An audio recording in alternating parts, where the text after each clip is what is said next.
अंधेरा छटेगा, सूरज निकलेगा, कमल खिलेगा। 46 साल पहले अरब महासागर के किनारे खड़े होकर ये बात कही थी पूर्व प्रधानमंत्री अटल बिहारी वाजपेयी ने, जो तब बीजेपी के पहले राष्ट्रीय अध्यक्ष बने थे। तब से लेकर अब तक बीजेपी ने फर्श से अर्श का सफर तय किया। 2 सीटों से बढ़कर वो देश ही नहीं बल्कि दुनिया की सबसे बड़ी पॉलिटिकल पार्टी बन चुकी है।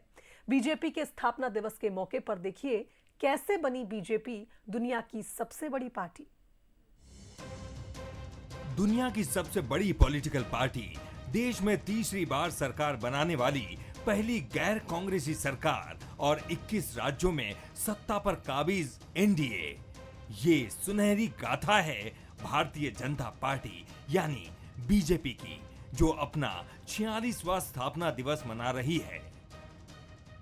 अब मोदी भारत के लिए आने वाले 5 साल ही नहीं 25 साल का रास्ता बना रहा है। भारत 1000 साल के लिए सशक्त हो, मोदी उसकी नींव तैयार कर रहा है। पार्टी ने एक लंबी वैचारिक यात्रा भी पूरी की है, और जब मैं वैचारिक यात्रा की बात बोलता हूं तो अकेली भारतीय जनता पार्टी है जिसने जो सन 51 में कहा वो 2023 और 24 में भी उसी बात पर अड़ी रही।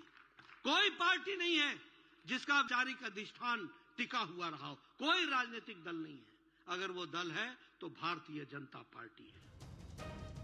77 साल, 3 से 303, 288 सीटें और 25 साल का रोड मैप सामने रखने वाली बीजेपी के लिए ये सफर बिल्कुल भी आसान नहीं था। 6 अप्रैल 1980 को बीजेपी की स्थापना हुई। दिसंबर में पहला अधिवेशन मुंबई में हुआ।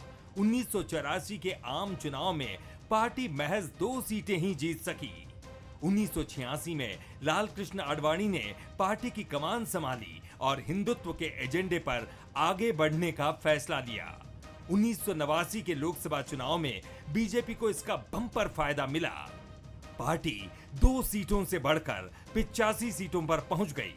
मार्च 1990 में 3 राज्य राजस्थान, एमपी और हिमाचल में बीजेपी की पहली बार सरकार बनी। इसी साल आडवाणी ने सोमनाथ से अयोध्या तक के लिए राम रथ यात्रा शुरू की, जो बीजेपी के लिए गेम चेंजर साबित हुई। बिहार, कर्नाटक, महाराष्ट्र, गोवा और गुजरात तक में कमल खिलने लगा। 1996, 1998 और 1999 के लोकसभा चुनाव में बीजेपी सबसे बड़ी पार्टी बनी। वाजपेयी पहले 13 दिन फिर 13 महीने के लिए पीएम बने। इसके बाद वो 4.5 साल तक देश के पीएम रहे। लेकिन 2004 के आम चुनाव में बीजेपी को हार का मुंह देखना पड़ा और उसे साल 2014 तक देश की सत्ता से वनवास झेलना पड़ा।